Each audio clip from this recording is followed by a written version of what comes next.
In today's video, I'm going to teach you how to stabilize video in InShot. If you've ever filmed something handheld and ended up with shaky footage, stabilization can make a huge difference. InShot has a built-in stabilizer that's really simple to use. And in this walkthrough, I'll guide you through the whole process so you know exactly what each step is doing and how to get the best results. Start by opening the InShot app on your device. On the main screen, you'll see different project types like video, photo, and collage. Tap on video because we're going to be working with a video clip. This will open up your gallery or camera roll. Take a moment to scroll through and choose the shaky video you want to fix.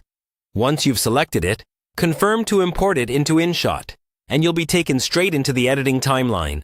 At the bottom of the screen, you'll see a toolbar with different editing options. Look through these until you find the one labeled Stabilize. Go ahead and tap on Stabilize to open the stabilization controls for your current clip. InShot will usually analyze the footage, and you'll see a slider or level control that lets you adjust how strong the stabilization effect should be. Now, slowly drag the slider to increase the stabilization level. As you do this, InShot will work to smooth out the motion in your video. A lower value will apply a gentler correction, which keeps more of the original framing, while a higher value will attempt to remove more shake, but might crop in a little more or feel slightly more artificial if pushed too far. The key here is to find a balance that looks natural. If your clip was only slightly shaky, try a moderate setting. If it was very shaky, you can push the stabilization higher, then play it back and see how it looks. Once you've set a level you're happy with, play the video in the preview window. Watch carefully, especially around any quick movements or camera pans.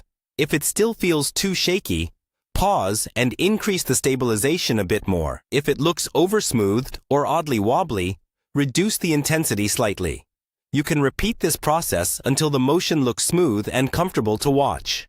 When you're satisfied with how stable your clip looks, your stabilization is done.